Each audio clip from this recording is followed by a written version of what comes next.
Hi, this is Tamara from mooglyblog.com, and in this video, I'm going to be demonstrating how to crochet the Twilight Haze Scarf, which is a free pattern you'll find on mooglyblog.com. Please go to the link in the description or go to your favorite search engine and simply type in Twilight Haze Scarf Moogly, and it should pop right up. This pattern uses just one skein of Juniper Moon Farm Iris, which is a very lightweight yarn. It also has 437 yards in that one skein, which allows us to make a beautifully oversized scarf, which can block out to 92 inches long and 10.75 inches wide, again, with just that one skein. To make this scarf, I also used a USL 8mm crochet hook. This pattern uses the shell stitch to create a beautiful repeat and a reversible oversized scarf. Let's get started. So as I was saying, this scarf uses a simple shell stitch repeat. You can see right here, we work back and forth in rows for the length of our scarf. And then when we finally hit the end or the length we desire, we come back along here and work a few rows along the side to create this really lovely directional interest and show off the self-striping nature of this yarn. And then as we make that last row along the side, we can add a little bit of edging here to finish off our original edge. As you can see, it makes a very nice sized scarf with just that one skein, and it really is as light as can be. So let's get started. As you can see, this is sort of an unusual skein of yarn. It's got a lot of fuzz to it, a lot of texture. That means I like using a bigger hook size with it, makes it a little bit easier to work with, hence my use of an 8mm. And it also means we want to treat it a little more carefully. Let's see, this hook wants to roll away. Let me set it aside for a second. Now, as I pull the label off here, you can see it's sort of just in this big circle right here. So for this particular style of yarn, I prefer to pull from the outside. Now, takes a couple seconds here, but we find that end. And you can see right away how the fibers in this yarn give it a little bit of stick. It likes to kind of stick to itself. Again, this is why I chose a larger hook size to work with this yarn. It gives us a little more space in our stitches. It also means, though, that we want to be careful to work them as properly and correctly as possible so that we can minimize the frogging or pulling out that we'll need to do. Otherwise, we can go ahead and grab our hook and start crocheting it just as we normally would. So to begin this scarf, I have started with a slip knot on my hook and I've left a few inches there to weave in my end. Then we're going to start by chaining 24. Again, we just want to take our time, especially when we've got sort of a bigger hook with this type of yarn. Really just take your time with those chains. Make sure you use the size of the hook to help determine the size of the chains. And as soon as you've got 24 made, we'll be ready to start row 1. So after you've made your 24 chains, we're going to skip the 3 chains closest to the hook, which will count as our first double crochet of the row. So if you have them, crochet stitch markers can be really helpful for this pattern. We want to use 2, one to mark the first stitch of each row. So let's prepare ourselves here. We're going to double crochet in the stitch after those first 3 chains, so in the 4th chain. Let's count out here 1. And it can be kind of hard to see this yarn, especially when it's really fuzzy. Having a light colored background and bright lights like this are a big help, but you'll still need to concentrate just a little bit. All right, I see those are the 3 stitches I'm going to skip. So I'm going to come to that 4th stitch and put a double crochet in it. And again, I'm just taking my time with this yarn and with these stitches to make sure I get them just right. And to make sure I put my hook in the right spot, because that fuzz does make it just a little bit harder to see. But you can see by using that big hook, it really opens up those stitches for us. Now we're going to work another double crochet in that same chain, like so. There we go. And then after that, we are going to skip the next 4 stitches. So 1, 2, 3, 4. I'll sort of put my thumb on that 5th one there. And then we are able to begin our repeat, or the part of the pattern rather that starts with the asterisk. We are going to work a shell in the next chain and then skip 4 chains after that. For this particular pattern, the shell stitch is defined as 5 double crochets all worked into the same stitch. So again, I'm going to yarn over, make sure I skip those 4 chains, come to that 5th one and work 5 double crochets all into that chain. So If you look closely, you may be able to spot that I am working into the underneath loop of the chain, or at least I'm trying to. With a fuzzy yarn like this, again, sometimes it can be really hard to spot, but know that if you're having a hard time finding it, anyone seeing you wearing the scarf will also have a hard time determining exactly where you went into that chain. So whatever works for you at the end of the day will be absolutely fine as long as you're happy with it. You can see the yarn really likes to stick to itself, so I have to keep kind of pulling it out here to straighten it out a little bit. We've got 4 so far. We need one more. There we go. And now we've got our first shell there of 5 double crochets. And that is our repeat. We skip the next 4 stitches and then shell in the next stitch. Or really, I should say, officially, the repeat is shell in the next chain, then skip 4 chains. So that's going to land us to be able to put sort of a half shell to match this one in our last chain. So let's work across here together. We're going to skip the next 4. 1, 2, 3, 4. Come to that 5th chain. Again, just take your time with it. And we're going to work a shell right in there, which is 5 double crochets. So 1. Once we've got that chain found, it's a lot easier to go in there again, of course. 2. Back in that same chain again for 3. Straighten out our yarn as needed. 4. And then 5. Now, I need to stop for a second. You can see there's a little bit of tension here. I don't want to be pulling hard against the yarn attached to the skein. That makes my stitches smaller and will throw off my gauge. So I'm going to take a second here to just spool off some more yarn. And as I did that, I realized I never did put that first stitch marker in there, did I? So good time. Always a good time to use a stitch marker. Let's come back to the beginning for just a second. Find the top of that 3rd chain when we skipped those 3 chains at the beginning. And put our stitch marker right in the top as best we can of that 3rd chain. Did I get in there? I think I might have gotten all 3 loops. Let me try that again. Get just the top 2 loops. There we go. So now I have the first stitch marked, and we can continue our repeat across. We're going to skip the next 4 chains, of course. 1, 2, 3, 4. Lands us in that 5th one. Want to sort of straighten those out as best we can. And put another shell stitch in there. 1. Oop. There we are. 2. 3. 4. And 5. Now, because this is a scarf, we know we're not going all too far here. We've only got a couple stitches left. Hopefully we have 5 chains left if I did it right here. 1, 2, 3, 4, 5. We do in fact have the correct number of chains. So to finish our repeat, we shall skip 4. That lands us in our last chain. So in the very last chain here, we're going to work 3 double crochets. Remember, generally speaking, when we're making anything rectangular like a scarf or a blanket, we generally, usually, there's always exceptions, but we usually want to finish off each row sort of the same way we began to have that symmetry. So we had that chain 3 and then 2 double crochets at the beginning of the row. So we finish it off with 3 double crochets here right in that very last chain. If I put it down here gently, there we go. This is what it should look like at the end of row 1. So now we're ready for row 2, and I'm going to start again with a chain of 3. In this pattern, a chain of 3 will always count as our first double crochet.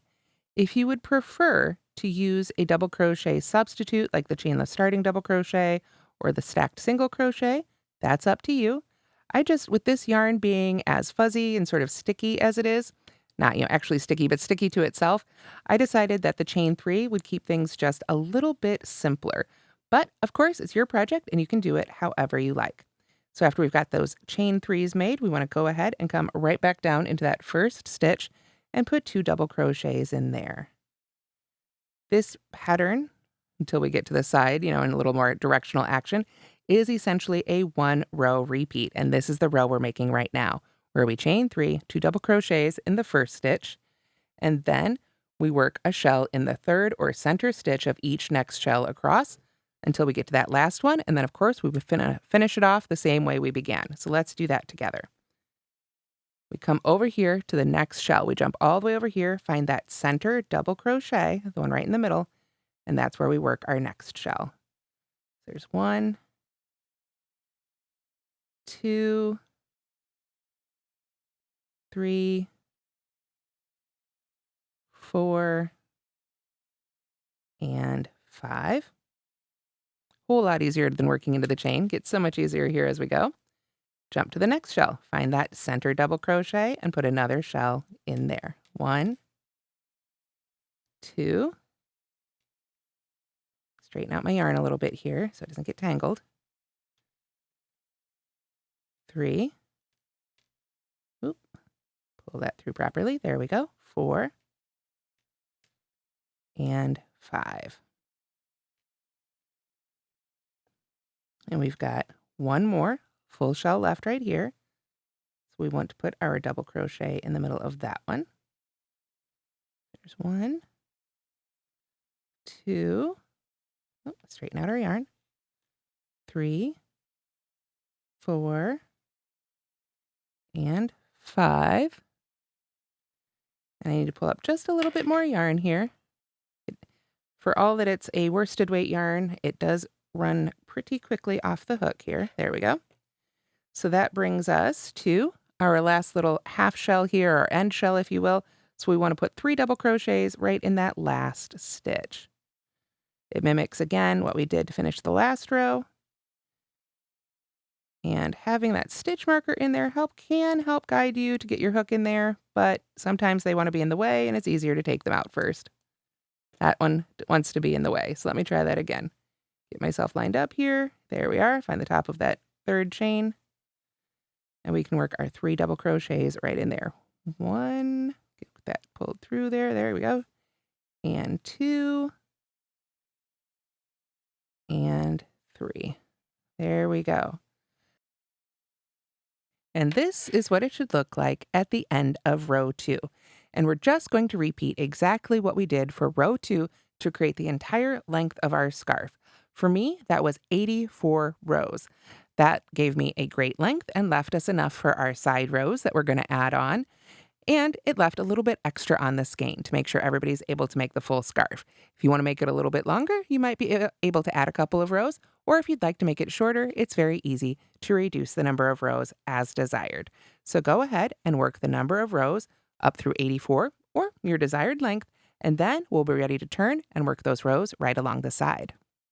So here I've worked a few more rows of our shell stitch pattern. You can see how it really builds beautifully on itself. I did miss a stitch if you were watching there in row 2, and I had to pull back and fix it, but luckily I caught it right as I was making the next row. It's the beauty of this pattern. If you do make a mistake, you'll catch it on the very next row. So here we have 6 rows, which is enough to start working our side rows, at least for demonstration purposes. One thing I forgot to note, if you do decide to change the length, make sure you work an even number of rows so that our side rows still work out mathematically. So you can stop at 82 or go to 86 or come up with a number that's just right for you. So now we're going to go on to, in the pattern, what's notated as row 85, where we're going to be, rather than turning to work back the other direction as we've been doing, we're going to turn 90 degrees this way to work right down along the side of our previous rows. So I've got my stitch marker handy to mark my first stitch of this new row here as we work along the sides, and I'm going to start again with a chain of 3. So there's 1, 2, and to make the stitch marker putting in a little bit easier, what I like to do is go ahead and just grab that yarn there as I pull this stitch through, and then I can go ahead and put my stitch marker right in the top of that 3rd chain. And it's just that little bit easier to find. And I think it also leaves it just a little bit bigger and easier to get into. So now, my fingers sort of straightened out. This stuff really is so light and airy. It's hard sometimes to tell it's even on your hands. So, okay, now let's look at our pattern. We are going to work 2 double crochets at the top of the side of this last row. So we kind of want to mimic what we've been doing here in our lengthwise rows here in our widthwise row. So we're going to go right at the top of the side of this double crochet right here. It's a little easier, actually, if I get my fingers out of the way. Right there, we're going to go right in that side of that stitch there, as close to the top as you can get. I always like to grab 2 strands along the side there if I can. We're going to put 2 double crochets right in that space. So there's 1 and 2, like so. There we go. So now what we're going to do, straighten out my yarn a little bit here. After we've worked those 2 double crochets here at the top of that last row, then we skip the next row, which would be right here, and work a shell stitch in the top of the side of the next row, remembering that shell is our 5 double crochets. So we skip this whole row, come to the next row, and we're going to work 5 double crochets right in the top of this stitch here. So I'm going to go right in there. And again, I like to try and grab two strands here along the side. Another thing you can do is also work into right where the previous row sort of is worked into that stitch, if that's easier for you to go into that space instead. But I want to make sure to get all 5 of my double crochets in here. Let me get sort of straightened out again. So there's 3, 4, and 5. There we go. Make sure I got all of them that time. I sure did. All right. And then we skip the next row, and that is our repeat. So skip the next row, 5 shell stitches, or 5 double crochets, a shell stitch, if you will, in the top of the next row. Like so. Just want to take your time when we're working to the edge. It's kind of like working to the chain. And it's really a matter of getting the hook to go in wherever it looks good to you. Don't have to worry about getting it exactly where I did. Working into the edge, I always say, is as much art as it is science. So find a place that you think looks good on your pattern and put them there. See, there's 4 and 5. Now, on our little sample here, of course, we're already getting down to the other end. So as we do that, we can see we would finish our repeat off here, shell stitch in the side of that row, skip the next row, then we get to the end of the pattern, we work 3 double crochets in the side of this foundation row down here, right at the bottom, sort of right along our chain. Because that's really the bottom of our stitch pattern, right? So again, we want to just kind of take some time. I think I'm going to go right there, actually. And the side of that stitch is going to be a lot easier to get my hook in there. So there's 1 and 2 and 3. Just starting to run out of yarn. Let me pull up a little bit more. There we go. So I can finish that stitch. There we go. So in a much shorter version here, this is what it should look like at the end of row 85. So now what we want to do is go right back to the same stitch pattern we were using as we were making our length of our scarf and work 2 more rows right across the side. All right, so here you can see I've worked my smaller version of rows 85, 86, and 87, which brings us right back down here. You can see here's our foundation chain. We're back down at the bottom of the scarf, which means we want to turn it 90 degrees again. I'm not going to turn back to work a row this way. We're going to do another 90-degree turn here so that we can work across our foundation row and really give this a beautiful finished edge. After that, we'll have lovely shells along 3 sides here, a beautiful row of half shells or a stack of half shells along that side, and it really just helps finish off our scarf. So officially, row 88 runs right along the bottom of our scarf here, so let's make that together. Now, to do this one, we're going to start a little differently. We're not going to chain 3 and make a half shell here. We're going to turn this one sort of into a great big shell. We're going to work 3 additional double crochets right in that same spot that we were working in before. So there's 1, 2, and 3. There we go. So now you can see that creates a beautiful little curve right along that edge there and lines us up for working across our foundation chain. So after we have finished that, we are then going to skip 2 rows. So that would be this row and this row, which brings us right down here. We're going to work a shell in the foundation chain at the base of the 3rd double crochet of row 1. Sounds like a lot, but if you look closely, we're just going to skip those 2. You see that right there where we've got our first half shell there in row 1, the first stitch of our foundation chain. That's where we're going to put our first shell right here. We can work right back into that same stitch. So there's 1, 2, 3, 4, and 5. There we go. Now, this yarn really likes to tangle, like I say. So it likes to stick to itself, I should say. So you want to pull up enough to work with, but not too much. That was almost starting to be a little too much. There we go. Now I'm straightened out. So now to continue across this foundation chain, we are going to simply work our shells in the base of the other foundation chains across. You can see we've got 3 here, and you can see the stitch that we worked into, or the chain that we worked in those into.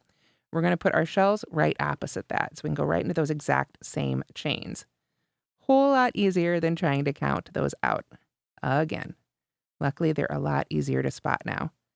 So there's 3 and 4 and 5. There we go. Then we jump right over to the next shell. Go right in the same base there, that same chain. 1. Pull up just a little bit more yarn here at a time. Not too much. 2. 3. Oh, there we go. 4 and 5. Got one more. Let's pull up the yarn for that. There we go. It should be enough, hopefully. Work our 5 shells in the bottom of that next shell, the last full shell there along our foundation chain. So there's 1, 2, 3, 4, and 5. And then, if we stop and look at where we're at, that should bring us right back down to that very first sort of half shell right there. So we're going to work 3 double crochets right in that first chain. It's a good reason why I didn't tighten that up. A lot of times when I've got a big first chain like this, I like to tighten it up as soon as I've worked into it. But we want to come back and work our final 3 stitches of the whole pattern in the very first chain, or rather, I should say the very last chain that we worked into, the one right next to the slip knot, the very first one we made. So there we go. Now we have finished our scarf, and we've got this really lovely finished edge. We've worked in both directions and created a lot of interest. All we have to do is break our yarn and weave in our ends. And that's how to crochet the Twilight Haze Scarf. Again, it uses just 1 skein of yarn and an 8mm crochet hook, so I hope you'll give it a try. Thanks so much for watching, and don't forget to like and subscribe.